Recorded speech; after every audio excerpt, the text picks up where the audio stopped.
Quel est votre regard? Vous avez certainement lu le communiqué relatif à cette sortie de Jean-Michel Nitche.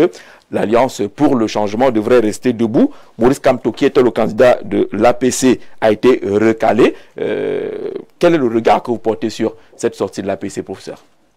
Le regard qu'on peut porter, c'est que le serpent est mort, mais son venin peut encore faire du mal.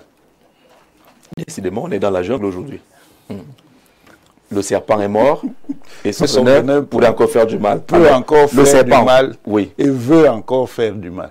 Si on reste dans le cas de l'APC, Maurice Kamto, c'est le serpent qui est mort. C'est l'APC qui est le serpent. Mais son venin? Son venin, c'est qui, vous savez. Ça pourrait prendre de quelle forme? Non, en réalité, c'est pour l'APC et ses alliés la volonté de se donner de la contenance. Mais en réalité, ils sont groggy. Ils sont KO. Ils avaient tout prévu, sauf ce qui s'est passé là. Ils sont KO. Ils veulent se donner de la contenance. Ils pensent qu'ils auront une dernière occasion de semer le chaos. Mais les carottes sont cuites. Pourquoi vous lisez cela en termes de chaos? Mais parce que c'est leur possibilité de rapprochement ou d'alliance. C'est leur logique. C'est leur logique. Leur logique, c'est la logique du chaos. Parce que ce qui est en train de se passer, ce n'est pas ce qu'ils avaient prévu. Et quand ils reviennent dans le processus, ce n'est certainement pas pour que le processus reste dans la normalité. C'est pour le ramener au chaos. Mais ils ne sont pas écartés du processus, hein? C'est pas parce qu'on n'est pas candidat qu'on est fondamentalement écarté. Non, ils sont écartés du processus parce qu'ils ne sont pas venus là pour être l'allié de quelqu'un. Ils sont venus là parce que pour eux, il s'agissait d'être au contrôle. Marie-Jeanne, vous n'êtes pas d'accord avec cette approche du professeur? Je ne peux pas être d'accord avec cette approche. Déjà, parce qu'elle cherche les alliés. Déjà appelé comment dirais-je, un leader ou bien alors un consortium de leaders politiques serpents, les caricatures. Mais vous avez accepté les lions tout à l'heure, hein? Serpents, comme ayant du venin. C'est pas, je ne pense pas que ce soit un langage qu'on devrait tenir en matière, quand on parle de la politique et quand on parle... Par contre, on peut dire que Paul Biya est mort. Non, monsieur, l'UNDP n'a pas dit que Paul Biya est décédé. Alors, je suis... de l'UNDP, madame. C'est moi qui parle. Et je n'accepterai pas de leçons de morale. Me laisser parler parce que je ne pas de leçons de morale. Vous n'avez pas de leçons de morale. Un leader politique. Vous n'avez pas de leçons de morale à me donner. Non, monsieur, de leçons de morale. On va jouer un peu galant. Quand vous me donnez, je ne me tairai pas. Vous n'avez pas de leçon de morale à me donner. Non, monsieur. Vous n'en avez pas, madame. Permettez, Vous n'en avez pas, madame. On va savoir. Vous n'en avez pas. Non, monsieur. Mais par contre, vous pouvez dire que Paul Biya est mort. Je n'ai pas dit ça. L'UNDP n'a pas dit ça. Mais vous avez questionné ça. Professeur, vous avez questionné. Professeur, permettez à madame. Je ne vous laisserai pas me donner de fausses leçons de morale. Je ne peux pas aussi accepter ça. On ne peut pas appeler les leaders les serpents. Pourquoi ils sont des serpents? N'acceptez pas. Lorsqu'on a embrigadé le pouvoir et on pousse le peuple à bout. Vous n'êtes pas avec ceux qui ont embrigadé le pouvoir selon votre propos. Ce n'est pas nous. C'est maintenant que vous découvrez qu'il y a embrigadé le pouvoir du pays. Non, monsieur, vous ne pouvez pas nous appeler n'importe quoi.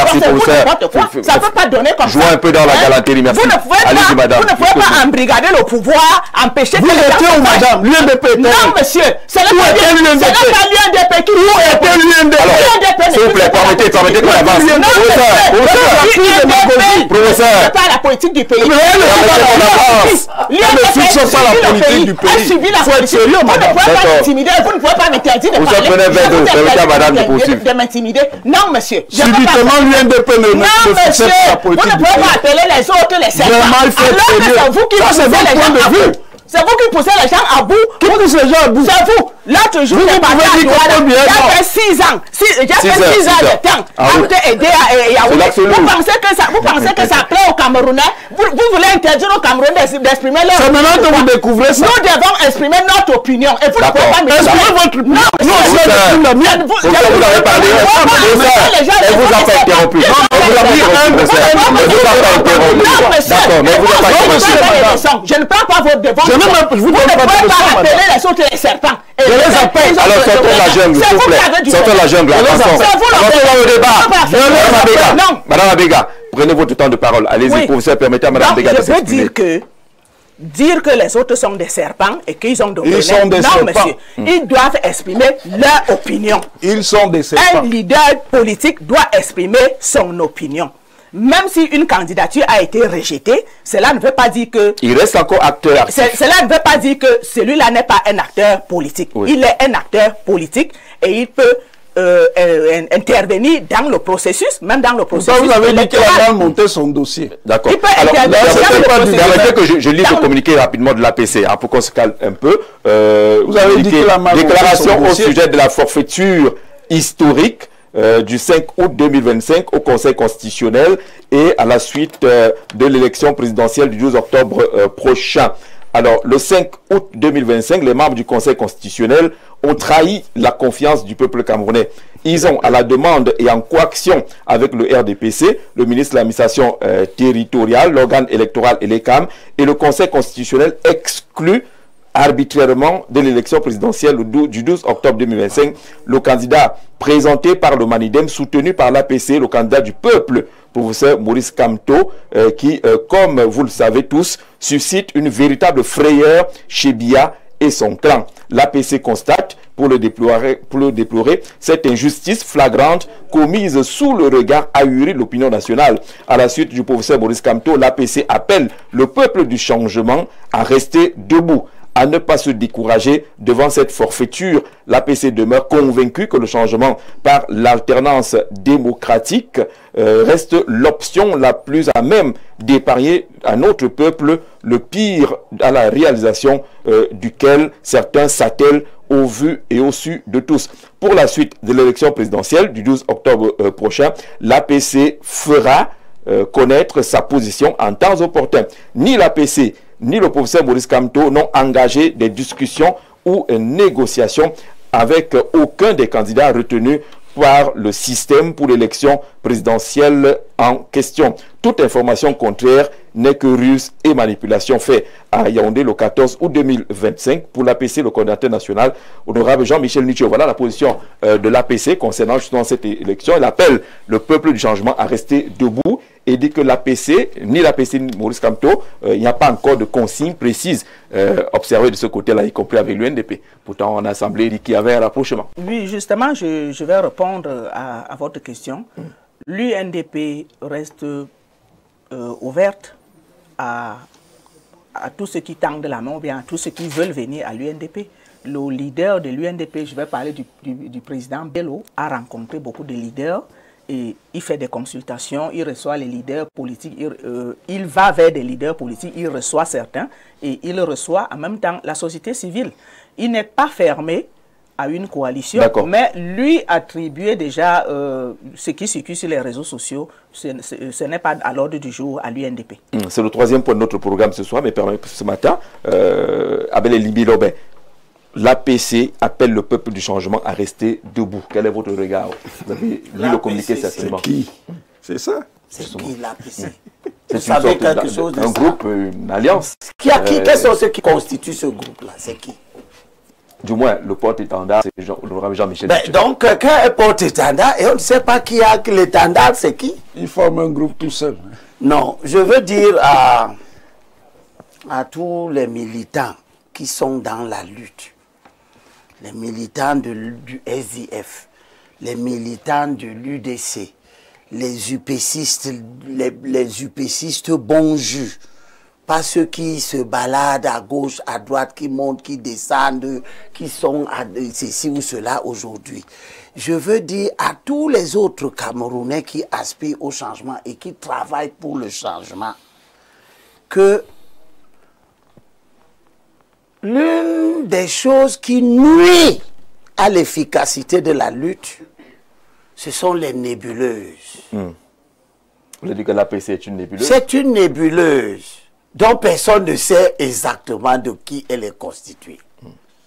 Monsieur Nietzsche se lève un matin, il va au congrès du MRC, il décide là-bas que monsieur Kamto est le candidat de l'opposition, il fabrique l'APC Ils sont incapables. J'ai vu tout ce monde-là, les Wafo-Robert défiler sur les plateaux. Ils sont incapables de nous dire que dans cette alliance-ci, il y a le MRC, il y a le FCC de Nietzsche, il y a tel parti.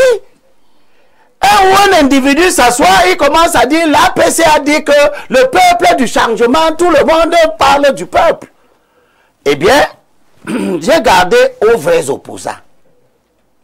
Pas à ceux qui ont tué le SDF. Ça va répondre à notre question. Oui, bien sûr. Nietzsche fait partie des gens qui ont tué le SDF. Qui sont en train de le ruiner. Il a fini d'en profiter. Il a jeté. Il est maintenant dans l'APC. Il parle des alliances, il fait des exorcions. Le débat n'est pas Nietzsche. Le débat, c'est Nietzsche. C'est lui qui a fait le communiqué, non? Sur lequel au nom de l'APC. Et on ne sait pas ce que c'est, l'APC. C'est tout ce que j'ai dit. Il parle de quelque chose dont personne ne sait ce que c'est. Et je dis donc aux opposants, mes camarades de lutte, nous existons. Ne laissons pas que n'importe qui prenne nos luttes pour en faire un fonds de commerce politique lorsque les gens sont dans des dérives et voient leur mort politique prochaine arriver. Je leur ai gardé à tous les vrais opposants, ceux qui ne vont pas au gré du vent, qui ne sont pas des girouettes. Vous connaissez la girouette? Il y a un gros drapeau souvent dans les aéroports là, oui. qui donne la direction du vent. C'est ça qu'on appelle la girouette. Oui. Et les Nietzsche, ce sont les girouettes. Comment ça? Ils portent quand même un mouvement. Quand il a vu que le vent ne souffle plus du côté du SDF, puis il est dehors. Maintenant, le SDF n'est plus son problème. C'est maintenant l'APC dont personne ne sait qui est dedans. Comme il nous a donc laissé les vrais, les lutteurs, ceux qui sont dans la lutte, qui l'ont fabriqué, qui lui ont permis, lui, Nietzsche, d'être élu 3 fois. Et c'est à ceux-là, c'est vrai-là que je parle. Et la Bible dit quoi à cela? Dans Matthieu chapitre 7, verset 15 et 19, c'est très intéressant. Matthieu le disciple dit, méfiez-vous des faux prophètes qui viennent à vous en vêtements de brebis, mais qui au-dedans sont des loups ravageurs. C'est à leurs fruits que vous les reconnaîtrez. 19. Tout arbre qui ne produit pas de fruits est coupé et jeté au feu. Tout arbre qui ne produit pas de fruits est coupé. Est-ce qu'on peut coller des noms et des visages à tout cela? Maintenant, l'arbre, c'est qui? Des gens ont choisi de suivre des faux prophètes. Le faux prophète, c'est Jean-Michel Nietzsche? Pas seulement lui, on parle des faux prophètes, ils sont donc nombreux. On ne se comprend pas rester dans la Bible, hein, vous savez. La Bible est compliquée, Camto, Nietzsche, Wafo-Robert et bien d'autres, et tous ceux qui, quand nous avons dit ici que il nous faut une bonne coalition, tous ces gens-là ont tout fait pour dévoyer le concept de la coalition. En créant une multitude de coalitions, et patati et patata. Ils ont joué une carte, ils ont perdu. Et ils ont perdu en étant ceux qui, dans la vie politique travestissent les paradigmes, les valeurs traditionnelles. On ne peut pas conclure qu'ils ont perdu, hein. C'est pas parce que le candidat n'est pas retenu que c'est perdu. C'est moi qui parle. Tout est encore possible. Hein. Ils ont fabriqué une alliance des gens contre nature. Ils voulaient imposer quelque chose qui ne devait pas être. La fin a justifié tout. Ils ont perdu. C'est clair. Maintenant qu'ils ont perdu, je leur demande de se taire. Nietzsche n'a rien à dire. Il a joué une carte qui était une carte immorale, qui était une carte contre les valeurs politiques. C'est eux qui sont venus enseigner ici qu'on peut être élu sans avoir été à une élection, etc., etc. Ils ont joué cette carte, ils ont perdu. Ils n'ont pas de conseils à donner, ils doivent tout apprendre. D'accord. Monsieur Nietzsche n'a pas à dire au peuple du changement d'attendre. Attendre quoi? De lui? Le peuple du changement n'a rien à attendre de lui. Des gens qui n'ont même pas pu faire un dossier. Sur cette question-là, est-ce que Jean-Michel Nietzsche ne fait pas preuve quand même de grandeur politique? Cette partie-là est perdue.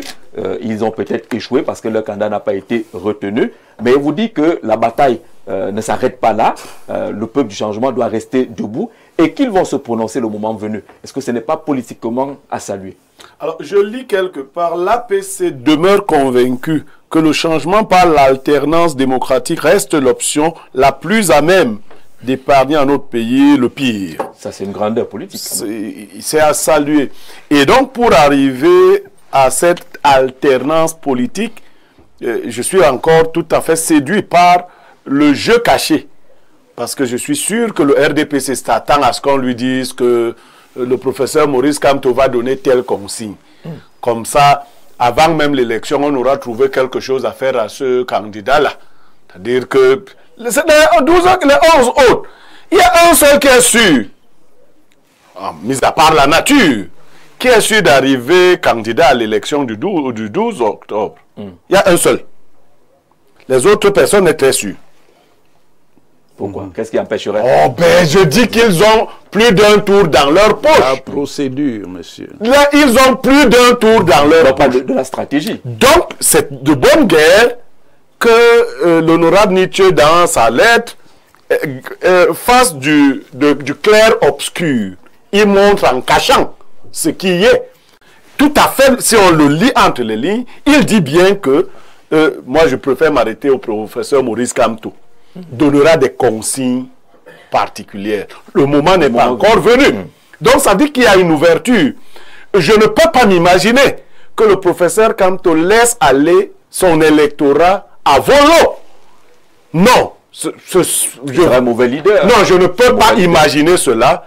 Parce que si à cette date-là, à la date fatidique, aucune consigne n'est donnée, des individus comme moi, nous aurons le sentiment que seul l'individu Kamto était important. Mais je ne pense pas que ce soit le cas.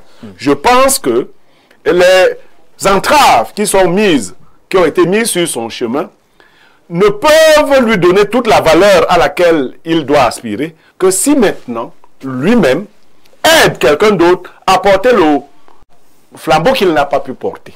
Il faudrait qu'on sorte par cette voie. Il n'est pas éliminé de la cour. Il n'est pas mort. Non. C'est toi qui parles. Non. Si quelqu'un doute ou veut douter de l'impact du professeur Maurice Kamto dans l'élection à venir, il fait de la niaiserie. C'est-à-dire de l'amusement public. Non. C'est pas pour rien. Tout le monde, aujourd'hui, et puis là, je vais faire une petite correction à l'UNDP que j'avais déjà faite au SDF. Je ne comprends pas pourquoi vous pouvez dire que c'est à lui de venir vers vous. Non. Je n'ai pas dit que c'est à lui de venir vers nous. D'accord. J'ai dit que l'UNDP accueille tout le monde. Non, voilà. Le leader de l'UNDP va vers les autres. La part, il allait vers Maître Keremouna. D'accord. Il va vers les autres. D'accord. Pas vers Maurice Kamto. Alors le moment n'est pas encore arrivé. Il ne peut pas aller chez tout le monde le même jour. Non, madame, si vous l'avez corrigé ainsi, cela me convient. Parce qu'il faut le préciser, actuellement, Maurice Kamto n'est plus candidat. C'est lui qui peut faire du Il n'avait jamais été susceptible de il a été candidat. C'est lui qui peut faire c'est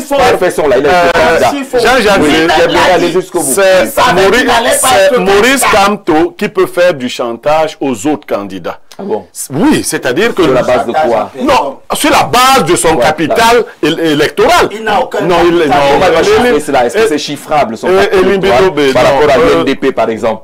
Est-ce que c'est chiffrable? Si on voit la dernière élection à laquelle Maurice Kamto a participé, dans la gentillesse du RDPC, on lui a donné à peu près 14%. Dans la gentillesse. Oui, en fait, quand on vous donne, il faudrait multiplier ça par un certain coefficient. lui a donné 14%. Si je donne le coefficient, si on connaîtra les vrais résultats. C'est ça que les gens rigoureux disent. Non, je ne suis pas rigoureux sur le coup. Voilà. Donc, on lui a donné 14%. Donc, dans la fantaisie. Et s'il pouvait transférer, ne serait-ce que ces 14% à un candidat, parce que ton candidat... Donc, tu considères que les électeurs, c'est des biens qui appartiennent à transférables. Quand le RDPC dit qu'il a son sommier politique qui ne change pas, vous ne dites pas la... Son sommier politique, ce n'est pas ses électeurs. C'est qui? Ce sont ses militants. Mais tu connais les militants du MRC? Et ils ne sont pas 14%. Non, ils dépassent. Ils sont 14% de quoi? De ceux qui ont voté. Les électeurs sont pas les militants. Non, je dis que ceux qui ont la parole... Non, je ne fais pas de confusion. Je dis ceci et nous restons clairs là-dessus. Monsieur Maurice Kamto a un capital politique important. Tout le monde qui a à cette élection, personne dans les 8 dernières années, 7 dernières années, n'a eu un tel capital. Donc, il est l'homme qu'il faut courtiser. C'est la jolie fille du village. Faux. C'est la jolie fille, c'est la Sophia du village. Faux. Tout le monde la courtise. Archi faux même. Et si vous ne la courtisez pas, c'est que vous ne voulez pas être bien vu. Donc, en ce moment-ci, les politiques de l'opposition doivent faire une cour assidue à Maurice Kamto. Faux. Voilà. Valère Bessala, le communiqué, vous l'avez certainement lu vous aussi. Quel est le regard que vous portez sur ce communiqué? Il rappelle que l'alternance, c'est par des élections, que Maurice Kamto n'a pas encore donné, ou l'APC n'ont pas encore donné leur consigne de vote, ne sont même proches de personne, contrairement à ce qui s'est dit à travers les réseaux sociaux. Cette sortie en termes de timing, d'opportunité, elle s'inscrit où? Quel est votre regard? Moi, je crois que la sortie arrive à bon point, puisque, comment dire, Landerneau, l'opinion publique est inquiet depuis que le deuxième à l'élection présidentielle 2018 a été éliminé à Elekam et devant le Conseil constitutionnel, se pose bien des questions sur son silence. Est-ce qu'il va soutenir un candidat? Est-ce qu'il va se taire ou ne pas donner un mot d'ordre? Donc c'est cela en fait. Je crois que le communiqué est venu trancher sur la question, et puis aussi il tranche avec la question de l'insurrection qu'on est en train de coller à ce parti politique-là, à ses adeptes, de dire qu'en fait ils ont des intentions de pouvoir mettre le pays dans le trouble. Donc je crois que c'est les deux questions majeures que le communiqué vient de trancher. Maintenant, on ne va pas, je suis désolé pour ceux qui pensent qu'un leader politique comme Maurice Kamto ne vaut rien, il faut faire attention. Je crois que moi je ne voudrais pas que l'on mette en avant peut-être les animosités subjectives qu'on a avec des individus. Moi, je ne sais pas qu'est-ce que les gens font dans la nuit, entre eux, je ne sais pas. Mais quand on est dans une situation objective comme celle-ci, toutes les voix comptent. Toutes les voix comptent. Et on a vu, nous tous, ce que ce monsieur a fait comme travail depuis la fin de l'élection présidentielle de 2018.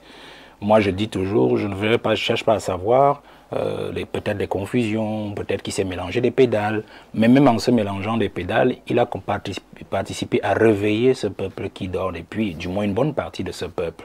Et il a participé aussi, il a contribué aussi à, comment dire, à intéresser beaucoup de Camerounais à la politique. Il a même gagné des sympathies, et comme pour ne pas dire des sympathisants.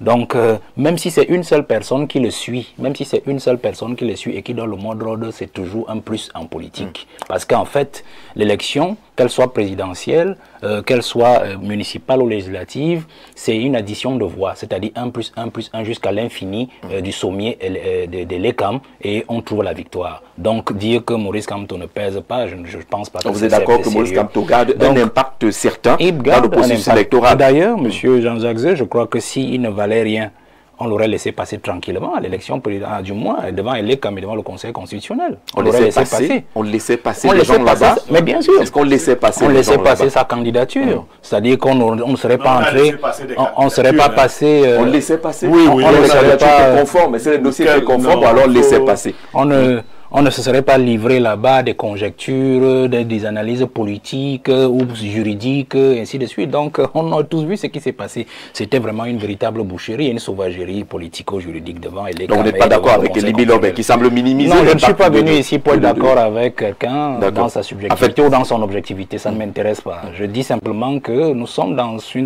la scène politique et chaque acteur politique a sa voix, chaque acteur politique a ses sympathisants, chaque acteur politique a même ses militants, parce qu'en fait, même si on dit qu'il ne pèse pas, le MRC a quand même des militants. Vous comprenez? Donc, et si on va jusqu'aux sympathisants, on peut penser qu'il est à bon droit, que, comme tout acteur politique, qui donne son mot d'ordre et qui se réserve à soutenir un candidat ou un autre. Mais moi, je vais aller plus loin pour dire que nous avons appris, et nous l'apprenons encore aujourd'hui, et nous allons encore l'apprendre pour octobre qui arrive, que les candidatures qui sont actuellement en lice pour le 12 octobre auront des difficultés. Et c'est là où moi je vais aller, auront des difficultés à s'exprimer, parce qu'en fait l'élimination du professeur Maurice Kamto a entravé pour au moins 50% les chances de l'opposition camerounaise de faire quelque chose le 12 octobre 2025. Parce que vous voyez, ce n'est pas parce que Maurice Kamto allait gagner l'élection, forcément, qu'il devait y aller, comprenez?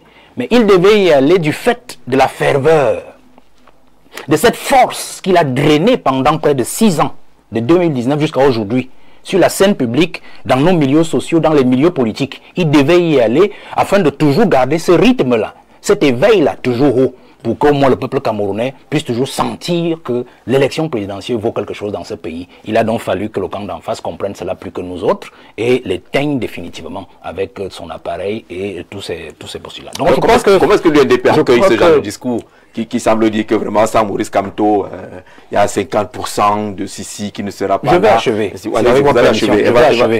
achever. Donc pour dire que il nous faut donc, et là je rentre dans cette logique de coalition ou de candidat consensuel, il faut donc que l'opposition se rasseye clairement et pense cette affaire-là, c'est-à-dire de candidature consensuelle. Je ne crois pas à une candidature unique parce que quand je vois les identités qui sont sur la scène, je n'y crois pas. Mais je sais qu'il peut y avoir au moins 2 candidatures consensuelles sur la scène. Il faut donc que nous pensions cela et qu'une fois qu'on aura réussi, vraiment c'est ma prière profonde et je pense que j'y travaille aussi, quand on sera arrivé à cela, que des éléments comme Maurice Kamto et bien d'autres encore viennent donc renforcer par leur ferveur et leur force qu'on leur connaît pour qu'on puisse pousser la machine au-delà de la ligne rouge. Alors, puisqu'on est en train de franchir justement pour aller vers la troisième thématique et les deux sont pratiquement liés avec la réalisation, on va tourner la page de cette thématique mais on reste sur la question.